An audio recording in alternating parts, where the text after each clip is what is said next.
Hello, everyone. Greg is currently choking. Whoa, I thought you were going to do the intro for a second. Caught you off guard, huh? I was like, oh man, I'm being dethroned. Yeah. Taking his job.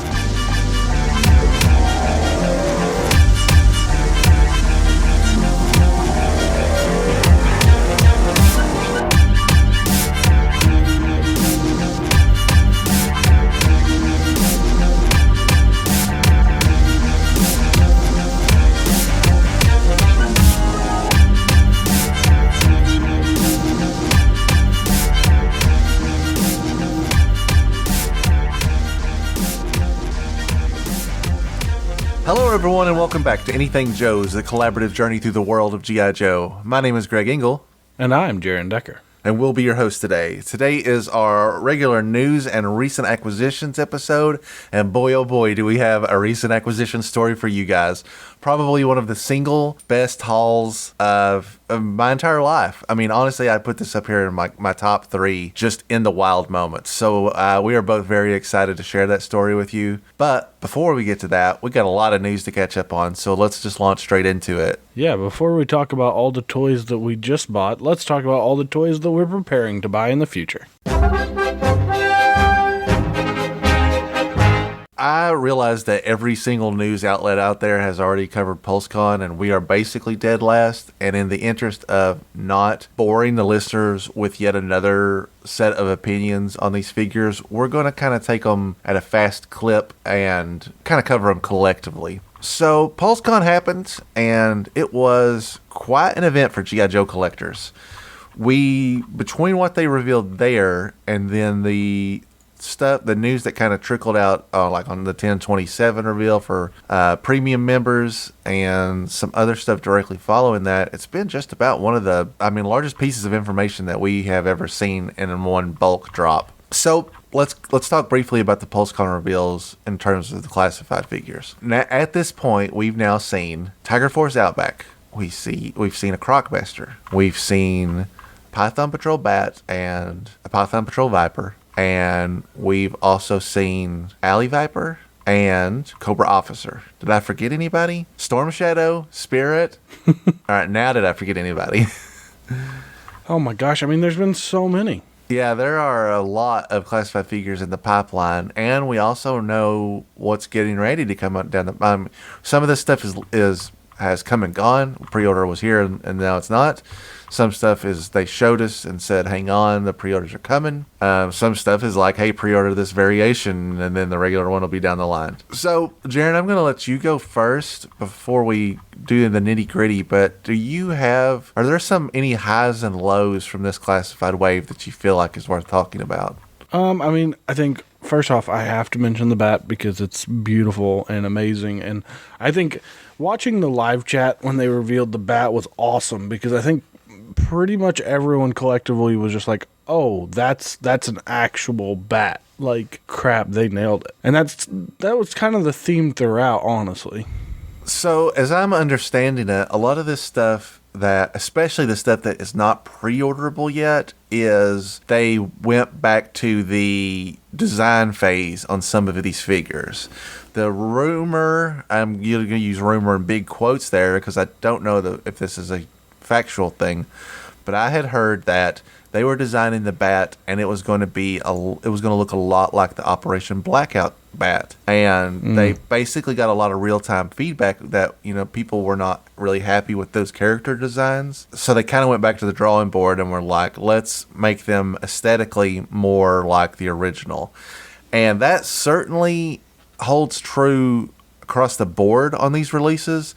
Certainly the general releases like Crocmaster, Spirit, Storm Shadow are extremely faithful to the original figures. And obviously, this Cobra Bat is a dead ringer for a V1 bat. So, I don't know if that's a true thing, but it would explain why the bat is just now kind of entering the presentation phase and not the pre-order phase. Also, the other thing that is pretty obvious is that they don't want to cannibalize the Target exclusive sales. So if they were like, here's a Python Patrol bat for pre-order, but you can also just pre-order the regular one if you want to. Yeah. Most people are going to, dive into the original one and maybe skip over the Python Patrol one altogether. But there are, where so many collectors are weak-willed and can't wait, they probably will be more likely to pick up a bunch of Python Patrol ones in the end term. Of course, that turned out to not be as productive as they hoped, because Walmart accidentally leaked a bunch of alley vipers and bats. Somebody found the code words for them on the Walmart website, and they ordered them blindly, having no idea what they were going to get. And several people actually got alley vipers and bats in hand. They're popping up online now for sale. We've seen a lot of open box in hand reviews. Some lucky people out there that basically got them quite a bit earlier than I think the regular release will. And I'm gonna go out on a limb here real quick before we move off the bat and say I think I'm in the minority that I actually like the Python Patrol bat. Yeah, I mean in terms of highs and lows, I think the Python Patrol bat is my least favorite. Big part of that is that there was not an original Python Patrol bat in the vintage line, so that's a bit of a turnoff. But I am also not really wowed with the Python Patrol Viper. It just is a little bit too, I don't know, it's a little early for me to start diving into specific subgroups. I mean, unless the entirety of the Python Patrol gets made, like specifically a Copperhead, who's the only unique character that belongs to Python Patrol, I'm just not like super into these. Why would I buy 5 Python Patrol Vipers when I could just buy 4 more regular Vipers to, kind of bulk up my existing army? Unless you're just the type of person that buys all of this stuff in bulk, which is something I don't want to get into, then they don't hit me that well. And you know what? In all fairness, maybe that's exactly what a Target exclusive should be, is something that is not as high demand. I'm sure Target doesn't want to hear that, but it needs to be something that's a little less essential. In my opinion, the best forms of exclusives are things that are tertiary characters. So you see it a lot in, especially now, it kind of was back and forth in the Black Series line, the GameStop exclusives. They had a lot. At first they were doing some unique characters, but the majority of those exclusives are different colored droids, different color, clone troopers, different color. And while they technically are different characters, I guess, they are reusing that mold. They are, they're reusing that character type. So if you want to give a Best Buy exclusive but make it a different colored bat, that's way better than saying, hey, if you want Shipwreck, you have to go buy it at Best Buy. Yeah, I would agree with that. And, based on these Target exclusives, we're hitting a more sensible window of what that exclusive looks like. We've already got a Viper, so the Python Patrol Viper is not an essential. And we've already seen the regular bat, so we know that's coming. And I'm going to take the rumor mask off and say that a regular Outback is a certainty. So... Yeah. And maybe, I know this is a little bit of favoritism, but that Tiger Force Outback is a huge deal for me. A figure that I absolutely love. Is also one of the few variations of a figure from the original line that is substantially different. His hair color is different. His t-shirt's different. Like, he looks a lot different. It's part of the reason I love the vintage figure so much, is because it's such a different take on the character. And there's not a lot of that in these lines, typically. So I think the way that the Target exclusives are being handled, if we have to live in a world with Target exclusives, this is a pretty good compromise. And they have done better the last few releases. I think we said this on the other wave as well, but I pre-ordered all of these, no problem. I, as recently as today, was seeing people where they were finding barbecues on the shelf in the store.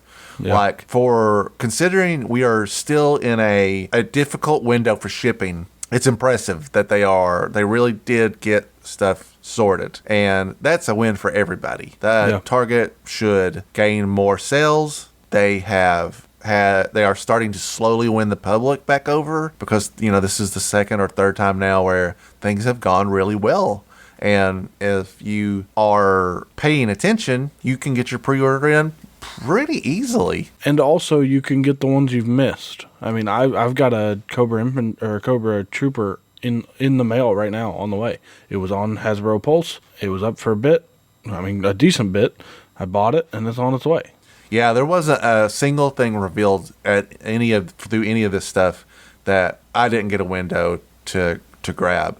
The San Diego Comic-Con Zartan, which we both now have in our hands, was an easy pre-order and shipped very quickly and is very satisfying considering it also has kind of been out in the wild for a bit since it leaked early at the Canadian GameStops. So, yeah, real happy with the Target exclusives.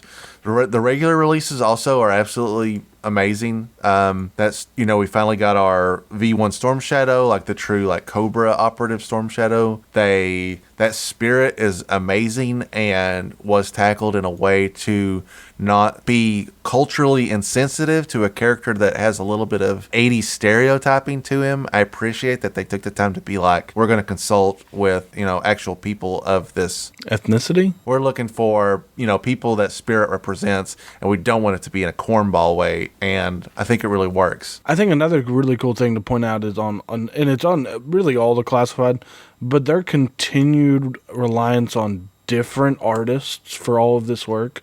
It is so amazing because if you come to the Spirit and you look at the artwork that they had done for it, it represents that culture and all of that and the history behind it.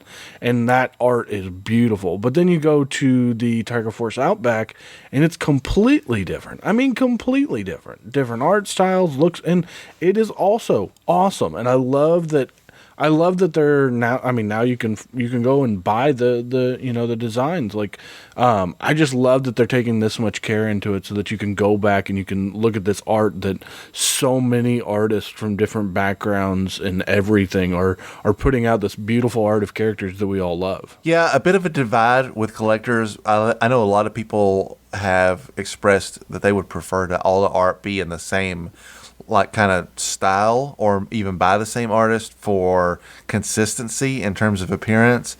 And although that is a fair desire, I'm with you on this. I like seeing lots of different artists get to try their hand at this. And most of those artists bring their own unique style. And so, yeah, across the board, when you look at the art for a lot of these, they're all so radically different. But I think they're all very, very good. No matter, even if it's an art style that I'm like, doesn't appeal to me specifically, the aesthetic of letting several people try it. I feel the same way about the GIJOE comic book. The GIJOE comic book will often do variant covers that are really out of left field for comic book art, and that stuff is always the stuff that attracts me the most, to let somebody that has never worked on G.I. Joe before try their hand, or somebody that has an art style that doesn't typically fit a military style comic. So anyway, we're going to move on from these, but I think this was a win pretty much on every possible front, including the 1027 reveal of the Cobra officer, which is, I don't have a strong, I just got a bunch of troopers, and I don't think the officer is that different. So I feel like that's a good footnote. Basically, I don't have an issue with basically any of this stuff. I think it all works. I think it will all be great stuff to look forward to next year, early next year when it starts shipping. So let's talk about the other stuff that came out at 1027, because they did reveal a ton of stuff. You mean more stuff? More stuff. The next thing I want to talk about briefly is the return of the O-ring. So if you go back long enough, you'll see that I basically was like, hey, Hasbro said they're never going to make O-rings ever again, and I believe them. Well, who knew that there were people that worked at this toy company that actually listened to what the fans want? And sure enough, they've announced a Hasbro Pulse exclusive 2-pack of original O-rings, Snake Eyes and Storm Shadow. So these figures this is a V1 Snake Eyes and a V1 Storm Shadow, first of all. And they have their original accessory packs, with maybe a couple of variations. I see here that Snake Eyes has a backpack, which he did not come with. He came with like a little pouch on this V1. And he also looks like he has a sword that didn't come with his original one. But for the most part, these are the exact same figures, or at the very least a comparison to what you would have got, I don't know, probably in the 90s when they started pumping these guys out. And they had mentioned that they made some design changes that would make them a little bit more sustainable The like O-ring is got a different. It's like a different made out of different stuff that won't like disintegrate essentially. And they've put them in this nice. It basically has a packaging that contains both carded figures, so it has a piece of art on the outside, even though the snake eyes that's on the front of this box is not the snake eyes that the figure represents.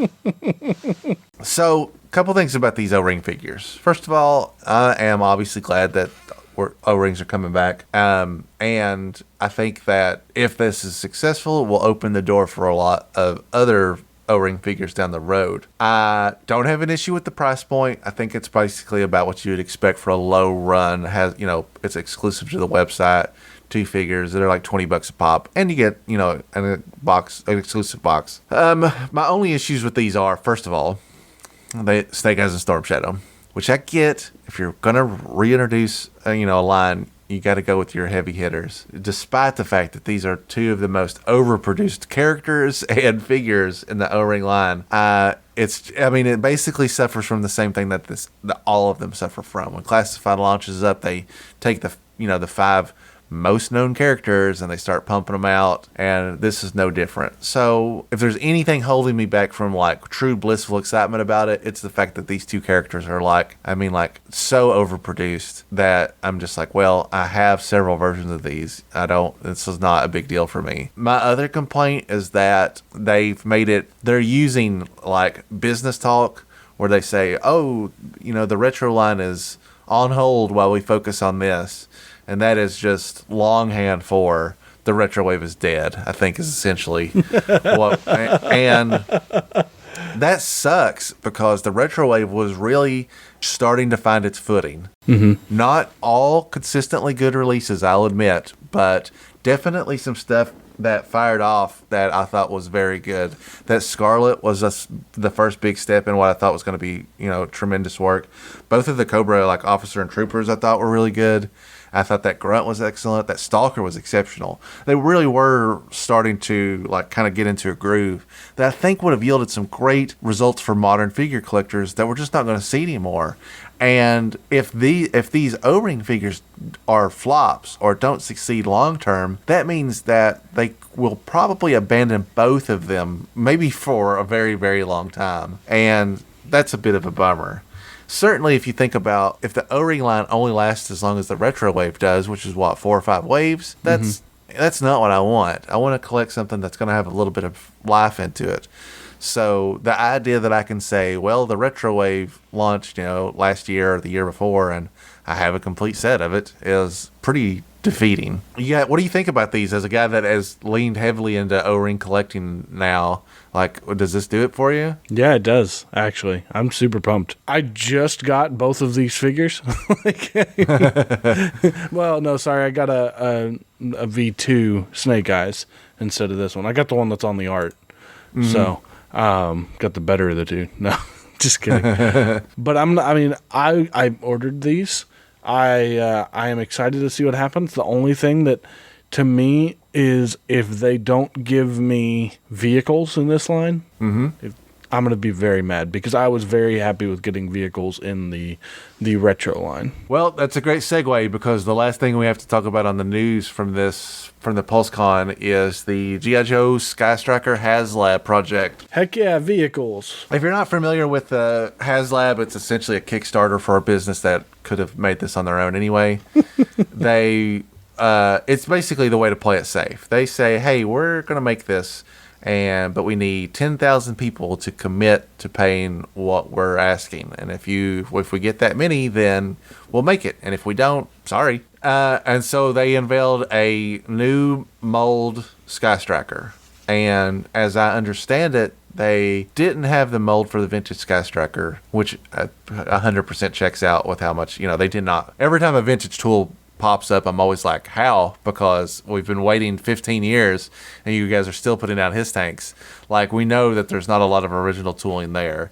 And it seems like the team bought original Sky Strikers, disassembled them and studied them, and then built basically designed a new mold based off of that. So this Sky Striker is not an original Sky Striker in that sense. It is designed to fit in with that line, but has been modernized in ways that technology would not allow then. They've not just said, here's a verbatim copy of it.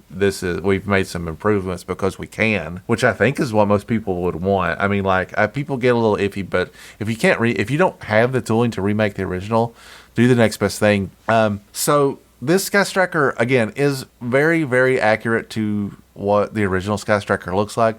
Even looking at, as someone that just stickered a Sky Striker this year, I can tell you that like all of the identifying labels are in the same spot. And it hits all the notes. Everything, the wings still have the little lever that retracts them and puts the landing gear out. Missile placement has changed a little bit, but it's still basically the same design missiles. They added a bunch of new stuff. They brought in a bunch of new stuff with them. They have things like firing effects, so it looks like the missiles are launching, or they have little plug-ins to the Gatling guns that make it look like they're firing, or there's little flame effects for the chairs, so it looks like they're ejecting, which I'm all for. Something that has never really been done in a G.I. Joe toy before is like those action effects. And as even taking out the toy photography side of it, which I think these are essential for, just the gameplay part of it to kind of it actually makes it simulate that it's in action, I think is really cool. They also they added the black like tail wings. Mm-hmm. Whatever they're called. That way you can make it look more like the box art. Yeah, I think that's very cool. I think that that it comes with the new parachutes, which is something that I talk about a lot because they're so pricey for original ones.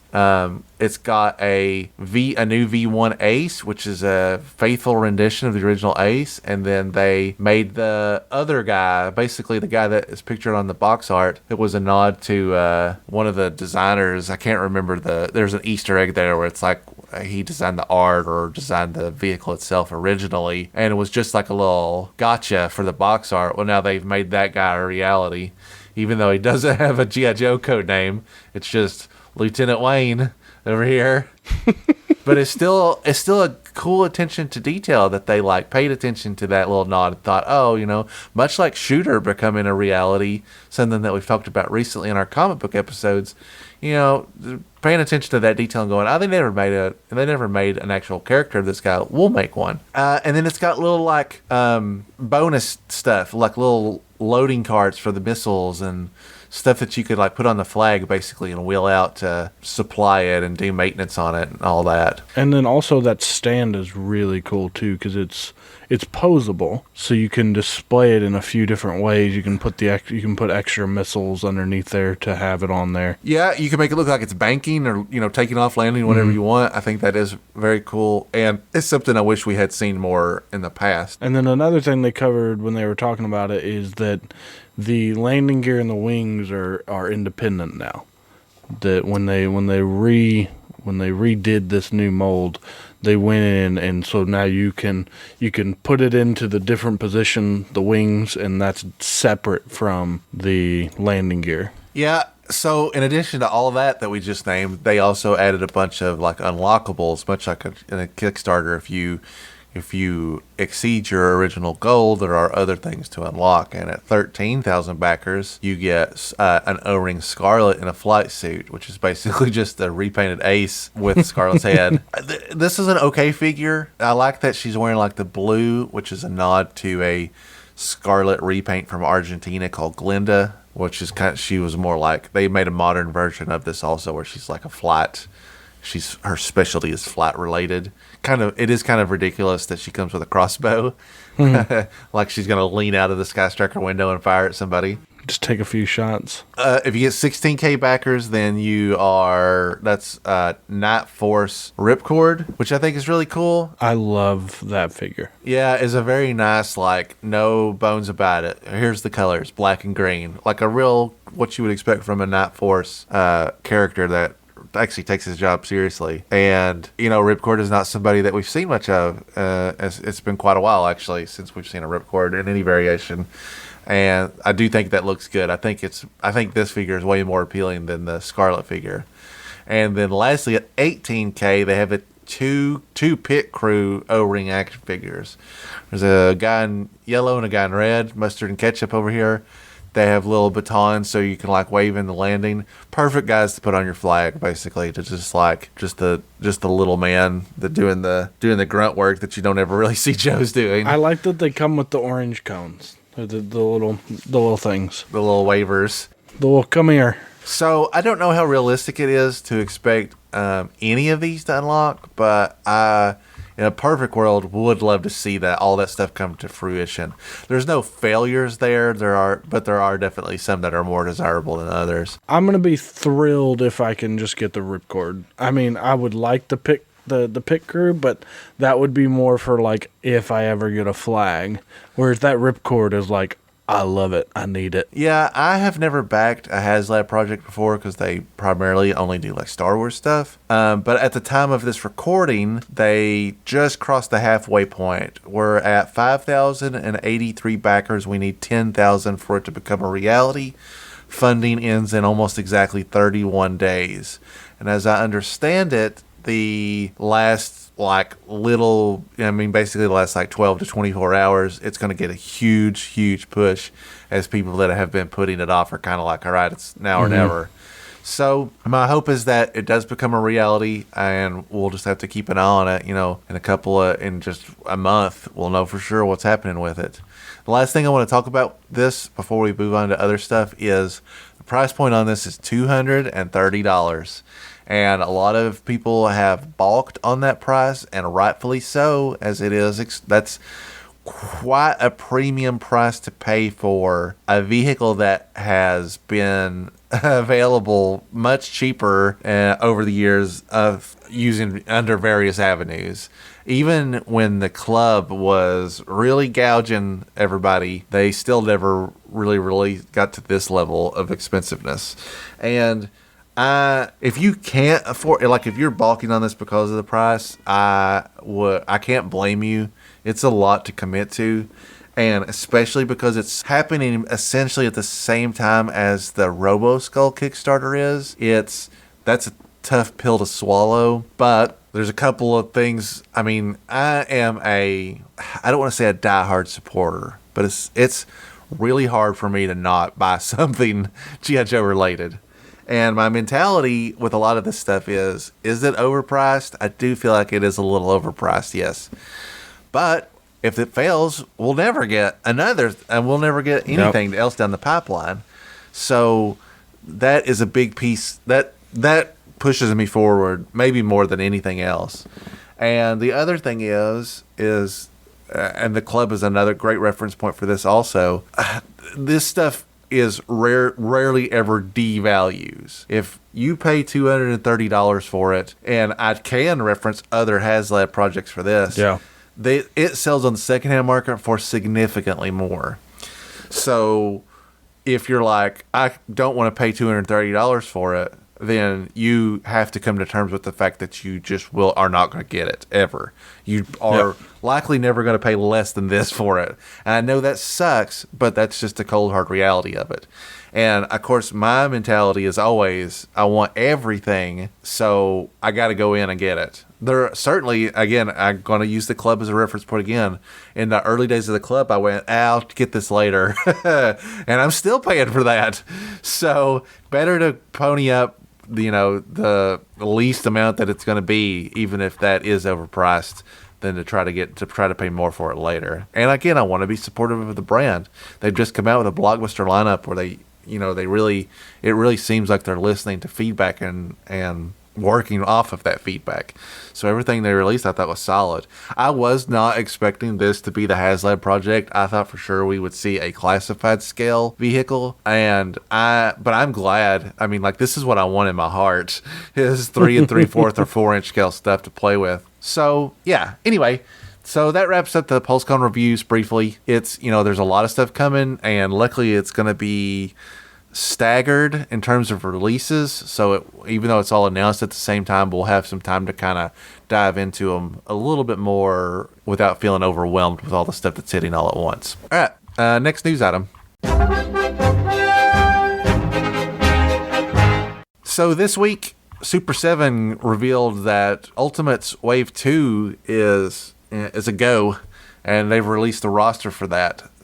So our Ultimates Wave 2 launched lineup consists of Destro, the Baroness, Flint, and Lady J. It's tough to launch a second wave or announce a second wave of this when your first wave hasn't shipped yet. Mm-hmm. And I do find that to be a little off-putting, that I haven't even had a chance to like sample what the line is going to look like, and they're already asking me to commit to, again, a very expensive line. But the more I see of these, the more into it I get. These figures are great. Maybe even better than the first wave. The amount of detail that these people have put into designing these figures is really exceptional. Look, this Destro is a perfect example. This Destro has an alternate head where he has lava on him from the Pyramids of Darkness episode. It comes with the sander that he uses to clean his face off in that same episode.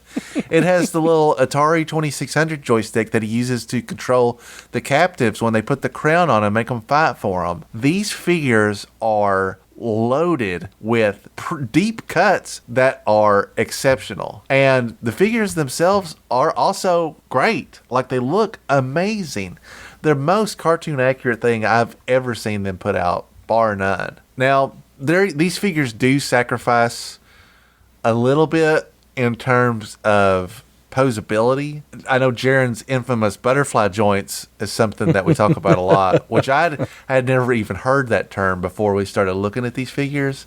And so I know, looking at these, that they don't have that level of articulation, that they are just kind of more like your standard figure, and I don't care. These figures are so good that I find myself more and more compelled to like really commit to this line. I have a feeling when these come in, first of all, this is not something that's easy for me to say, I'm gonna open them, and great. I know, and that's hard for me to say because these are expensive figures. It's overpaying might be too harsh.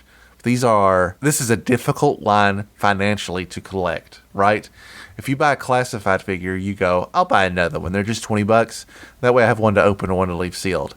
This has already priced out a lot of collectors, and I am sympathetic to that. There's no way. I'm going to struggle to the very end to find the money to get these, period. So, but I got to see them out of the box. There's just too much stuff going on with them. They're just too good for words. So I'm really optimistic about this line. I think the fact that they have popped out Wave 2 so soon kind of expresses the fact that there is interest in it, and that they feel like they can push forward with the line and go ahead and start taking orders for it, that that it's worth their time, that they can move forward with their plans, and that there's at least enough people in the community that have adopted it or are willing to commit to it, that it's financially viable for them to keep making them. And I hope they do. I know it's expensive, and I know it's going to be difficult for me to continue to collect them, especially if they put them out at this rate, which is a little bit too much for me. But I feel basically safe to say that I'm all in on this line going forward. Certainly at this point where I've already, pre-ordered 8 of them, it's safe to say that I'm all in. Jaren, when we last talked about this, you had shown some interest in the bat and only the bat. Is it safe to say that your opinion remains unchanged on these? Yeah, I canceled my bat just because I can buy almost 3 classified bats for the same price, and they will fit my needs better. Don't get me wrong, Super 7, they create art, honestly. Not that classified isn't, but these things are really closer, in my opinion, to 6-inch scaled statues. Mm-hmm. They remind me of those limited articulation McFarlane ones that he did. Don't know if you remember those or not, if you ever saw those. He did a lot of sports. He did some for Gears of War. Now these have way more articulation than those did, but I always loved those because they looked so cool. They looked like they jumped off of the screen from the video games or from whatever. Mm-hmm. They looked, at least in my opinion, I thought they looked great. And like these look pretty much like the newer version. I mean, very limited articulation in terms of how many different points you have. I mean, the range of movement's okay. You see the picture of Flint. He's getting his arm up. He's making that, he's got a little bit more than a right angle going. Like, it's not like these things are 5 POA or anything. And I'm sure people will do some crazy cool stuff with them. It's just, for me, I can't justify spending 3 times the amount on a figure that is not the type of figure I'm wanting. But man, they look beautiful. They look so stinking good, though. They really do. They really do look exceptional. I'm very excited to see these out of the box and see like once you get a couple of them together, how they kind of universe build a little bit and see how that and looks. These are another one of those things. If you're listening and you have any inkling that you're probably that you might want these, you need to order them now. Pre-order them, because these are another one of those ones that they don't go down. They don't. Your only hope if you miss them is like what they've been doing now with their Ninja Turtle line, is they've slowly been including already released figures one at a time in the next line. Yeah, it's safe to say that while a product like this that's made to order, the less people that are willing to commit in advance, the less of them that will exist, basically. And you'll have to buy these off of a retailer that, pre-ordered in bulk. Again, the average collector is probably not going to order a second one of these to like flip. And even if you were, you're probably going to have to sit on that for a while before you can make your money back. But I do think these are going to be like, I don't know, these are going to come around over time, I think, as we get more and more characters. New classified waves leak. So we've got even more figures that we haven't seen yet, but that we know are coming. There's a bunch of retailers in Singapore that have started to open pre-orders for the new classified waves. Specifically, the Falcon's Hangar is the first place we saw this. Looks like we've got 2 waves coming in Q1 of 2022. The first wave consists of Dusty, Zartan, and the Crimson Guard. And the second wave for April 22 is Stalker, Tomax, and Zaymot. So what is obviously we have no other information other than, hey, here's the next 6 figures that we're going to get, which is crazy visibility on the line in general. Out of these 6 these 6 figure releases, is there anything that you're really excited to see or anything you're hoping for out of that? I think Dusty will be my favorite one. I've really found myself liking that original figure more as I have him in hand. Now, I don't have his bipod, so he's not complete. But I think if they can bring that into the classified scale the way that they have shown that they're doing now with the Bat and all these other ones, that one's going to be a really sweet figure. Yeah, there's a lot of cool things about this lineup. I'm very excited to see this Zartan, and I'm curious how close to the original Zartan she'll be. Will they modernize her at all? Will her outfit change? Zartan is one of my favorite characters. And I'm also really stoked that they're doing Tomax and Zaymot. I am also curious if they will be identical. Will there be some subtle tooling changes to distinguish between the two, or are they just flipping it and popping it out? And I also like that the troop builder for this wave is the Crimson Guard, because Tomax and Zaymot are the leaders of the Crimson Guard. So that's going to make for like a pretty easy, Q1 assembly. Get them and then buy a bunch of Crimson Guards and you're good to go. In terms of troop builders that we've seen, it's kind of surprising that the Crimson Guard is coming after Alley Viper, but Crimson Guard is probably the last, what I would consider high demand general purpose troop from Cobra. We have our Vipers, we have our Bats, we have our troopers and officers, and now we have the Crimson Guard, which is kind of like the last push for infamous Cobra troopers. After this, it gets down to your Saw Vipers and Rock Vipers and Frag Vipers and Range Vipers and etc. So I'm pretty pumped about all this wave. Coming off of that Retro Stalker, which again I think is exceptional, you honestly wouldn't have to do much more than enhance, supersize that, and call it a day. And that Dusty is probably the one that I have the most openness in terms of interpretation. If they want to change some stuff on that V1 Dusty, it wouldn't really bother me. As long as they don't make V2 Dusty, I'm going to probably be pretty satisfied with it. And these are all great staple characters. There's nothing out out of these 6 characters, none of these are like even B-listers. All of these characters in my book are a higher priority than Barbecue. But there's still a lot of missing essential characters. Can't believe we still haven't seen a Shipwreck, for example, a character that is a fan favorite and was well featured in the cartoon. And not a Chuckles? Come on. So I do feel like there's a lot of stuff on the horizon that still a lot of opportunity in this wave, essentially. And I guess, I don't know. Maybe you don't want to go out the gate with your heavy hitters because you want to keep collectors coming back, keep them excited for characters like that. If you lead an entire wave off with the 6 most loved G.I. Joes, then where do you go from there? Better to pick and choose a little bit and mix and match. Now, Greg, this is something that I don't think either of us have talked about before, and I'm throwing this on you spontaneously. What would you feel if they created a new character in the toy line, didn't give you any background, and said, "Hey, this is a new G.I. Joe character. We're going to fill in the info later"? That's a great question, and I'll say up front that I would be enthralled about that, but I also have to be up front that one of the big things that people know about me is that I love the characters that don't get a lot of attention in the G.I. Joe universe. It's kind of like my whole MO. So I think that would be great. I don't know how the reception to that would be, but honestly, if you are like, here's a 6-figure wave, and the 6-figure is we're going to try something new, I think that would be fine. And I would also be super stoked to see characters that don't get a lot of if they made a Starduster, for example, a character that I absolutely love, I'd be super excited about that.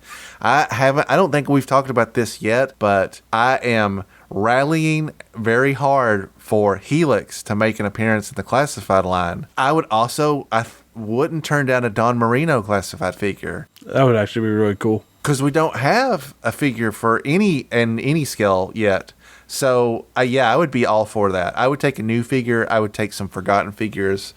It doesn't bother me at all. I would like to see the line grow a little bit like that. And because right now I do think they've hit a feedback fan service wave where they're like, we have to keep everything as vintage as possible because it's overwhelmingly what the people want. But I would love to see any of the stuff that I just named. I get that you can't be like, oh, here's a Hotwire classified figure, and everybody be like, well, who is this? You want figures that will sell, but I do think there's an opportunity there for, again, modern figures that are popular, like Helix or a Shadow Tracker. Oh my God, I can only imagine what a classified Shadow Tracker would look like. It would be amazing. Yeah, because I was like, man, that guy would be sweet. Yeah, that guy would be sweet, and I'd like to. I'd like to see a little integration of the universe. I live in a Joe-verse where I try to make it all fit. And so living specifically in the vintage universe is not as appealing to me as a line that also has, all of these new characters hashed into it as well. Firewall from the Devil's Due universe, or just any character that has kind of gotten lost in the mix. I'm a bit of a champion for. So I would like to see some newer stuff some newer characters that don't have quite as long a history, but do still exist in the G.I. Joe conversation. Maybe, I don't know. I get that maybe nobody talks about Helix as much as I do, but she definitely has a fan base because she's gone on to be popular consistently enough that they finally brought her into the actual Real American Hero continuity. Zanya is another character that comes to mind. We have a Zartan, we have a Zarana. His daughter is a newer creation, is a great character. I would love to see a figure of her. But I don't know how far down the line we're going to have to go before we see that. I think a lot of people would be upset probably if we saw Helix and still hadn't seen a Shipwreck. That's true. But yeah, I would take any of that. If they made one October Guard figure, per year, with the goal of making all 5 or 6 of them, that'd be great. I think there is some great, there's a line of thought around that would be very rewarding for diehard fans that really do like diving into the cracks of the universe. All right, so that's going to do it for news. Let's dive into recent acquisitions. Recent acquisitions. All right, and that's been it for recent acquisitions. Thanks for listening. Jaren, before we get into our story, is there anything that you picked up recently that doesn't go under this umbrella that you want to talk about? The only thing that fits in that I have to point out is I'm continuing my trying to get the original 13. So I added a short fuse. I think last time we recorded and we talked about it, I said I was trying to get him. He's here. He's home. He's with the rest of the guys. We're well over halfway now, so we're putting in work. Yeah. The only thing that I want to note again before we launch into that is I did pick up a Vamp Mark II, but as I had mentioned in our previous episode, I'm gunning aggressively towards early year vehicles that I don't have yet, so I was able to knock that off. And then on the other end of that spectrum, I picked up the Sky Patrol Sky Striker like chrome repaint from the 2016 con. A bit of a high dollar item that I found a pretty good deal on from a buddy that's kind of like minimizing his collection, and so those were both pretty great finds. But those finds are nothing compared to the find. Crap. Sorry. Before you segue, I forgot my one other big one.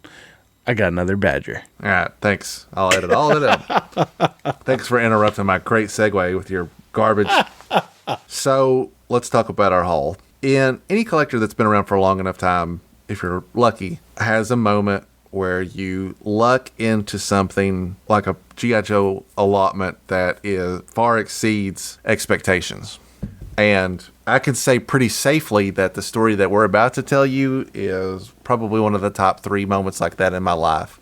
I have had some legendary hauls happen to me, and this story starts like those, basically, where something kind of unusual falls into your lap. So I have a friend that lives in a local town named Jessica. Shout out to Jessica, because without her, none of this would have been possible.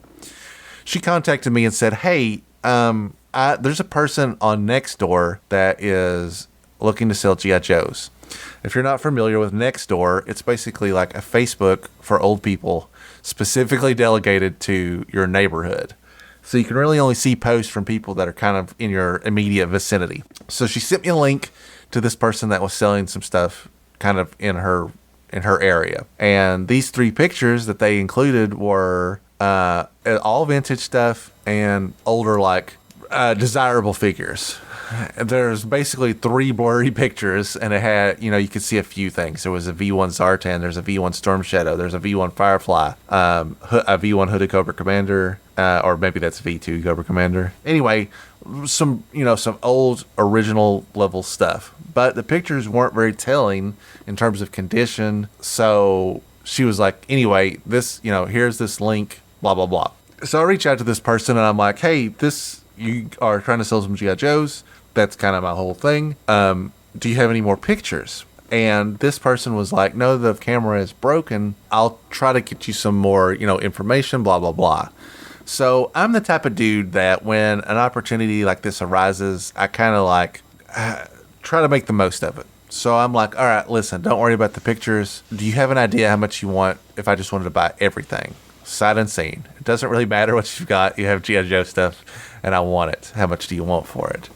Well, they were being very elusive about this. They didn't want to really come forward with a price. They can be like, well, you got to kind of come see what I've got and what you want. I'm like, well, I really just want a number so I can kind of gauge if this is something that is worth the time to pursue. If you're looking for eBay prices for this stuff, then that doesn't really do me any good, because I already know that I have these figures. This would just be like a way for me to upgrade existing things in my collection or get a good deal and, redistribute appropriately. So we had some back and forth for, probably a week and a half, where we tried to set up a time to see them, but we couldn't make it work, or Jaren and I didn't have the same availability, and it all seemed very suspect, where they weren't really very forthcoming with information. They weren't trying very hard to sell them, honestly. But I finally reached a point where I was like, I'm going to kick myself if we don't at least go look at it. And in a worst case scenario, if the prices are like market value, maybe Jaren could pick up a couple of things that would be good for his collection, or maybe I could find something that, would be an upgrade for one of my existing figures, which isn't hard to do, I've learned. So we missed a window where we were going to go, and then we didn't. I can't remember why. But finally, about 2 weeks after initial contact, we set a time to go to their place to look at what they had. So we drive to this place, and actually, I should say before we leave, My wife was like, leave all of your stuff here. Put the location on your phone. Text me the address that you're going to, in case it's like a setup. And which is not unfair, I guess. But I was like, listen, if somebody's gonna mug me, they're not going to do it under the guise of selling GI Joes because GI Joe collectors are the cheapest people out there. They're not gonna have any money. You would be like, hey, I have an iPhone 14 Max. Only $50. Meet me in this alley. But it's because of the communication with them being kind of sketchy, it did seem very weird. It was the entire situation was very odd. But again, my attitude was, if I don't at least go and look, I might end up regretting it, or at least I wouldn't be able to stop thinking about it. And that turned out to be the right initiative as we followed through. So we get to this place, and this guy answers the door. And it's like, yeah, come on in. All this stuff is up here. We go to this small, nondescript bedroom on the second floor. It's just like a bed, a closet, and a dresser. And he's like, okay, here's the stuff. I got some vehicles, too, if you want to look at them. Pulls out the dresser drawers, and it's just like you would have loaded them up as a child. Basically, there are vehicles just kind of crammed in these dresser drawers where clothing would normally go. And I can name some stuff off the top of my head, but he just has like this hodgepodge of, there's a Rolling Thunder, there's a Sea Slug, there's a Warthog. There are several vehicles that are, in various states of completion. That's really not why we were there specifically, because we didn't know. We knew he had vehicles, but we hadn't seen any pictures at this point. I was specifically interested in the figures because the figures are, first of all, very, easy to get as a lot, easy to transport, and easy to, if I sold any of that stuff, it would be easy to ship. So he's got this little cloth bag that he brings out of his closet, and he's like, here are the figures, that I was talking about. He dumps them out on the bed. So we're probably talking about, I don't know, maybe 30 figures. Does that seem about right? Yeah. I mean, probably roughly, 30 figures. I might be overshooting it a little bit. So the first thing I see is there's a Firefly V1 on the bed. And this Firefly hat is complete. He's holding his gun. He's wearing his backpack. And something that is maybe more common than I knew, this figure was storing the very elusive walkie-talkie for Firefly. And he kind of had it lodged between the back of his head and the backpack. I don't know if that's how kids normally stored it, because I didn't have that as a kid, but I thought that was actually kind of a good idea, an interesting idea. Anyway, so I see this Firefly V1 complete with an actual, the legit walkie-talkie, and so immediately I was like, something in me activated, where I was like, oh, this guy's not messing around. This is actually a complete V1 Firefly, something that I don't have in my collection. I have a repro walkie-talkie because it's a very rare part. And, on average, we looked it up, and if a complete set of Firefly accessories, including walkie-talkie, is like $60 or $70, no figure included. So I knew we were in business right away. Like, I immediately was like, if I can't afford anything else, I'd like to buy this Firefly because I would love to have that walkie-talkie. Well, guess what? He had two of them. They look identical. They're both complete. They're both storing the walkie-talkie in the same way. Suddenly, I'm like getting a little flush, like, oh man. And that's, honestly, I'm just getting started. There are many figures that are all seemingly complete right off the bat.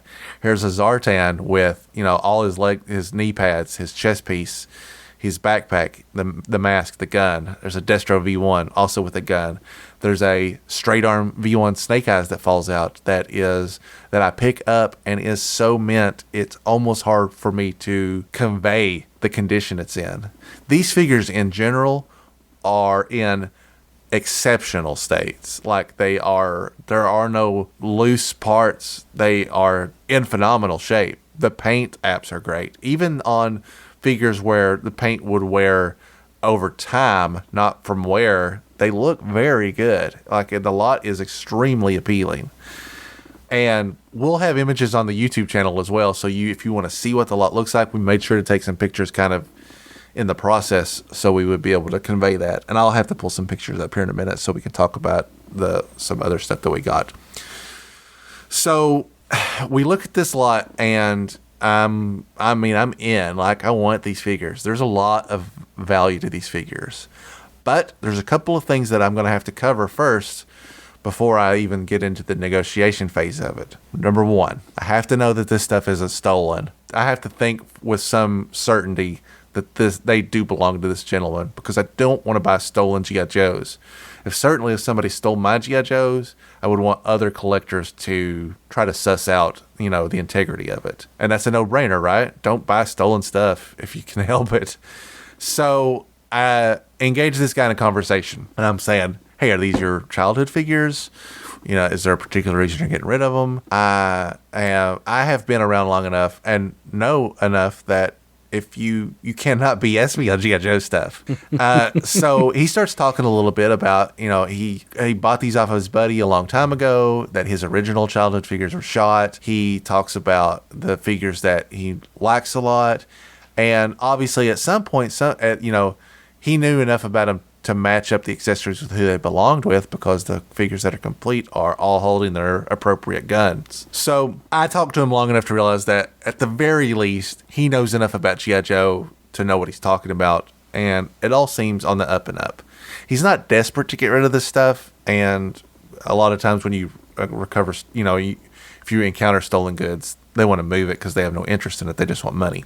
So I'm like, all right, I'm going to check this off. And then the second thing is, and I should have probably led with this, but I don't want to rip anybody off. But everybody wants a good deal, right?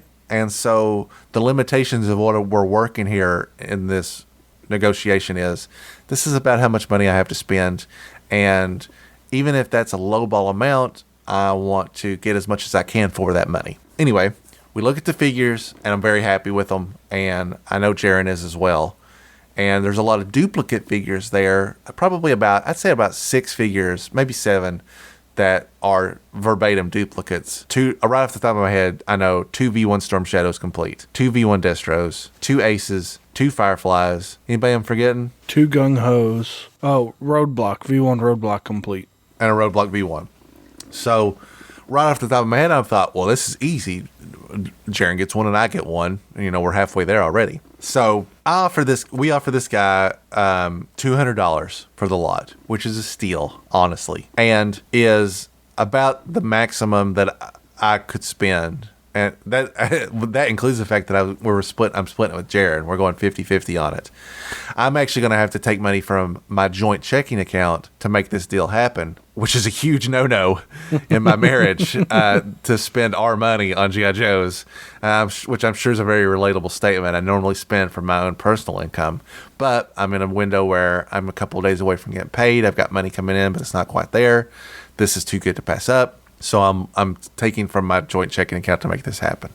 So I say, all right, we're not going to waste your time. I'll give you $200 on the spot right now for all of these figures. And he also has a huge bag of loose accessories, just a big gallon bag filled with vintage weapons. Well, if you know anything about me, you know that a lot of my collection is incomplete. A lot of my collection is incomplete. And so my eyes light up. I'm like, yes, I will go through that. You never know what you're going to find. Could be some crazy valuable stuff in there, right? But I want it. As somebody that is continuously trying to complete his collection, and also is willing to take the time to sort, identify, and store all the stuff that he doesn't need. It's like mining for gold. Who knows what's in there. So I say, I'll give you $200 for all the figures. I'll throw an additional $50 in for this bag of accessories. Sight unseen. I'm not going to go through it and handpick it. I just want the whole thing. So he comes back with, well, could you do $300? And folks, I'm here to tell you, we could absolutely do that, because it's still a great deal. I mean, this is probably arguably what a local comic book shop or toy place would have given him, give or take, because they have to make money. They're the middleman. So he says, yeah, that's an acceptable deal. And we work out a system where I can pay him via Venmo, so I don't have to go to an ATM, because my wife wouldn't let me carry cash on me in case we got mugged. So we work that out. We pay for it. We take this stuff home, and we're over the moon. Jaren hasn't caught on yet that what a great deal it is, until we sit in the car and I'm like, Jaren, we just made out like bandits. I mean, 2 complete Fireflies is just the tip of the iceberg.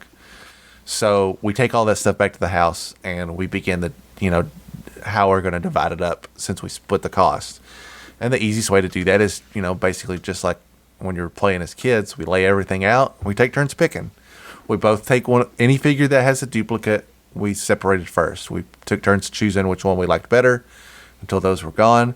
And then we took the figures that were unique and we sorted through those. In case you don't have access to our YouTube, I'll tell you all the figures that we got so you get a scope of what we got into. There were 6 figures, 12 technically, 6 figures that were complete duplicates, which we already named. V1 Roadblock, V1 Gung-Ho, V1 Firefly, V1 Storm Shadow, V1 Destro, and V1 Ace. So we both got one of those right off the bat. Here are the figures that there were only one of that we chose from. V1 Televiper, V1 Eel, Nemesis Enforcer. It's a V6 Wetsuit. Yep. V6 Wetsuit, V1 Zartan, V1 Baroness. V9 Viper. V9 Viper, V1 Airborne, V1 Duke, V1 Spirit, V1 Copperhead, V1 Psych Out, V2 Hooded Cobra Commander, I can't remember. There's a Cobra Officer and a Cobra Trooper, one of which has a broken arm. There's a V1 Flash and a V1 Grand Slam. Crystal Ball, V1 Grunt, Scrap Iron, V1 Stalker, Wild Bill, Snow Job, V2 Clutch, V1 Major Blood, V1 Zap with broken thumbs, of course. V1 Alpine, V1 Mutton Junkyard, Cutter, Snow Serpent, Toxo Viper, V1 Clutch, V1 Recondo, V1 Rock and Roll with Bipod, V1 Blowtorch, Ripper, V1 Torpedo, and of course that V1 Snake Eyes. Folks, what a tremendous lot of figures for what we paid. So we took turns picking through these figures. And, buddy, I'm like a kid in a candy store. Finding G.I. Joes in the wild, period, is difficult nowadays. They don't show up in yard sales anymore, and comic book like stores or toy stores or flippers are out in droves, especially now that they're at an all-time high. So finding this, scooping it up for a steal is just like it's a sense of euphoria in the sense that couldn't have gone to 2 people that are more passionate about it, that are willing to put the time in to sort everything, identify everything, etc., etc. In addition to that lot, there was a complete jump, which Jaren took, and a 95% complete snake armor, which is something that was on my list of things I needed to complete. So there was a ton of figures. We picked through all the figures, and I think we're both, very happy with what we got. We both scored some great stuff, and I don't think it's worth diving into who got what, but we both added great stuff to our collection. I mean, when I got that stuff home and I had sorted it and checked it, for completion and just was generally happy with the figures, I compared it to existing figures in my collection. And in most cases, the figures that I had got were an upgrade.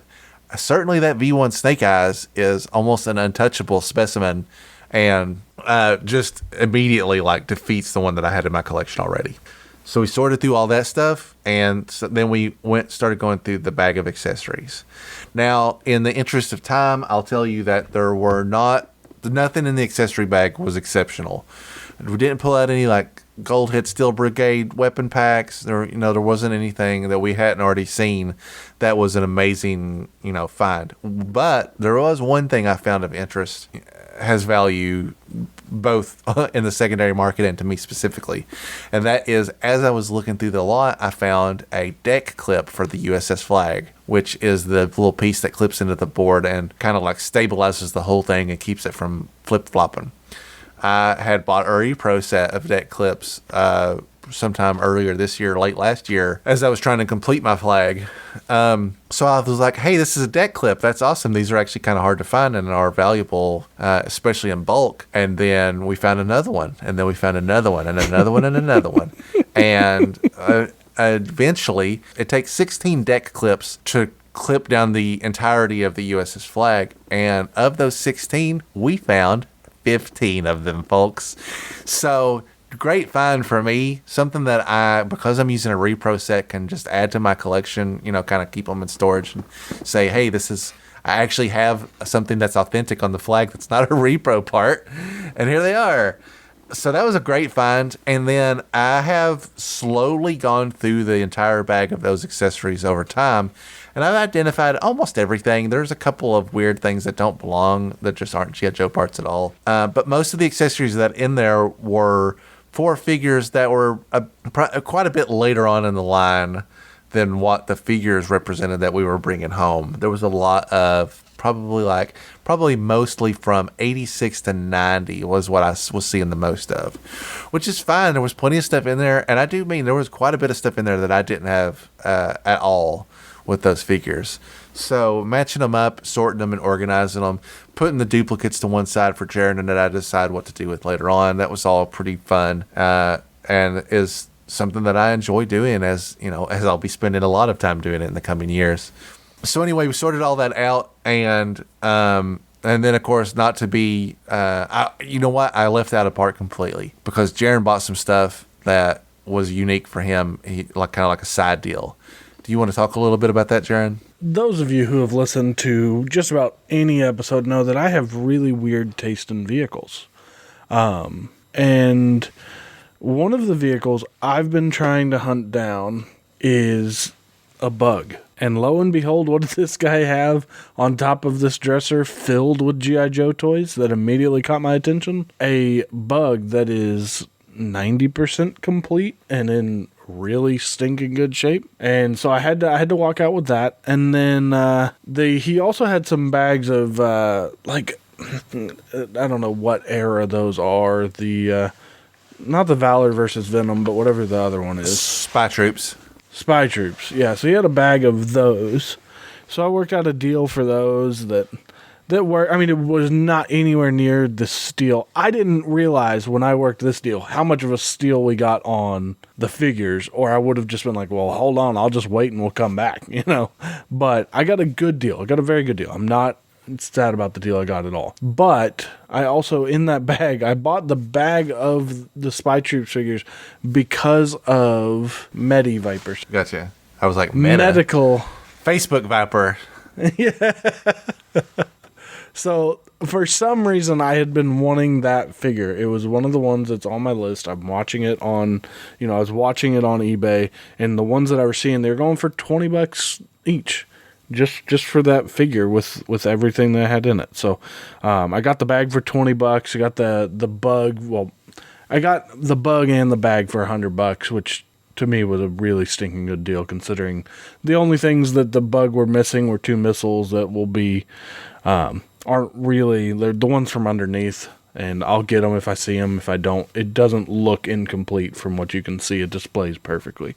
So I was pretty pumped about that. Yeah, it was a good lot. And the bug was in very good condition. Is in better condition than mine, as somebody that was, looking at stuff that I needed to complete it. Most of his stuff, none of his vehicles looked like 100% complete. But a lot of them were in better than average condition, for something that you just walked up on. So he asked at the end of the deal if he could keep his favorite figure. And we know that we're making out like bandits, and I am not an unreasonable man. I was like, sure, which one of these figures is your favorite? Hoping, of course, that he doesn't pick something that is like something that we had our eye on. Or the Snake Eyes. Don't take one of those Fireflies, because then I'll have to choose it. And he wants a Big Boa V1. He's like, big boa, and he's like, oh, and it's, could I have his punching bag also? Absolutely. I mean, this guy's doing us a great favor, and it's given us a tremendous deal. As long as he didn't say V1 Snake Eyes, I was, that was fine. And a V1 big boa is nothing in the grand scheme of what we're looking at here. So I'm like, yeah, of course, take it, no big deal. I would never deny someone their favorite Joe, and also that helps reinforce the idea that this guy does legitimately like G.I. Joe. Wasn't selling something secondhand. Lastly, he's like, hey, do you want any of these file cards? And I'm like, yeah, if they're vintage file cards, I would, yeah, sure, absolutely. I don't have a very large file card collection. It wasn't a big thing for me ever. I mean, except when I was a kid. So I am slowly, never actively seeking them out, but never turning them down. Have bought a lot of figures online that come with the file card as kind of like a bonus, and I've slowly kind of been organizing those. So he's got a handful of file cards that he's just like, okay, here you go. And Same stuff. V1 Scarlet, V1 Snake Eyes, original Grunt, Stalker, all of the V1 straight arm file cards. What a great find. And they're all clipped out. It's not full card backs. It's just the file card themselves, but still a great addition to an already unbelievable deal. And Jaren was kind enough to just be like, take these. I don't know what I'm going to do with them, which I totally get. It's just another piece of paperwork to collect. But I don't have hardly any, 82 to 84 file cards. And this was a huge lump of, Cobra Officer, Cobra Trooper. There's a Zartan file card in there. Lots of great stuff. Just a great, the cherry on top of an already delicious banana split, basically. One more figure that we did forget because it was in a bag separate was the complete clean sweep. Oh, I forgot about that. Yeah. So I know it's nothing crazy, but man, I love this figure. So anyway, that is the story of our exceptional haul. The first amazing find in the wild that I've had in maybe close to 10 years. I have a story that I'll tell another time where I was working at my retail job and this woman walked in and was like, hey, I need to get a controller for a video game system. And I'm like, yeah, blah, blah, blah. She's like, I'm getting ready to go down the road and sell these G.I. Joe toys. I'll come back with that money and buy it. And I was like, did somebody put you up to this? This is a joke? Where's Ashton Kutcher? The odds of somebody walking in and saying that, the key phrase that activates me. I was like, he's the winter soldier. I was like, you're not going anywhere. Let me look at that stuff right now. Anyway, I'll tell that story another time because it's a great deal. I have another haul story like that from around the same era where somebody locally turned me onto a dude that had a bunch of stuff, including a Defiant. So anyway, that's the story of our great haul. It's been an exceptional. To give you a little bit of also background to show you just how amazing this whole situation was. First off, I had my son, who is a year old, with me. He's went to Joe Fest and he's been there now. So that did not make it any easier on us. And Greg was amazingly just deal focused. He was just like, we're doing this. Also, if you've ever seen one of those movies where a switch is flipped and someone becomes a different person, that is Greg when he's ready to make a deal. And it is awesome. So anyway, that's the story of our entire haul, and it was a wonderful experience. And it's one of those kind of things that is, just like the other stories I'm talking about, is a story that will live on with us because it was such a great day. We were so excited. It was fun to, take turns piecing through what we were adding to our collection. I had a tremendous amount of fun, comparing them to my existing figures and shaping them out. And it was just a great time. What a great experience for us to, get a great deal. The first time Jaren and I had done something like this together where we weren't just shopping at a toy store. We found somebody, we made a deal, we got great stuff out of it. Jaren beefed up his collection in a big way. I enhanced my collection in a big way. And also I made enough money that will help me do the Sky Striker HasLab project, which I wasn't sure I would have the finances for. And then the way we ended the day was Greg was nice enough to give me a Parasite and a mobile battle bunker. Oh, that's right. I did have, again, extras got to go. I've gone through most of my vehicles at this point. I actually had 2 extra Parasites, and I had accidentally bought a mobile battle bunker forgetting that I had a mobile battle bunker. So Jaren got to add 2 complete vehicles to his collection also that day. So yeah, anyway, that's our recent acquisitions, and it was a doozy. Probably won't be something that will be topped anytime in the near future, and I'm okay with that because, again, a windfall like this just doesn't happen in this day and age, and it was great. And that's going to do it for this episode of Anything Joe's. Thanks so much for listening. You can reach us on our social media at Anything Joe's Pod. That's on Twitter, on Instagram, and on Facebook. You can also find our YouTube channel directly on youtube.com, Anything Joe's. You can email us directly at anythingjoespod@gmail.com, and we would love to hear from you. And we look forward to talking to you in just 2 short weeks. In 2 short weeks, we're back on our comic book grind. If you missed our last episode, we are capping off the adventures of the original 13 team with a story that I think is an essential reading, even though it doesn't take place chronologically. And that is Larry Hama's G.I. Joe Declassified 1 through 3, which he wrote for the Devil's Due Run. It's the story, not only the origin and story of Shooter, but also tells a lot of backstory about how the original 13 came to join the G.I. Joe team. And I think it'll be a lot of fun to read. Again, I think it's a great like bookend to the before we get into like kind of like G.I. Joe season 2, where other characters start becoming integrated into the team. And it's something that I haven't read since it originally came out, so I think it'll be like a good story to analyze and just to get a little bit of a break from, you know, comics specifically from the year 1982 and 1983, just to kind of break it up a little bit and see some different stuff that's out there. And I hope you'll join us then in just 2 short weeks, where anything's available for discussion here on Anything Joe's.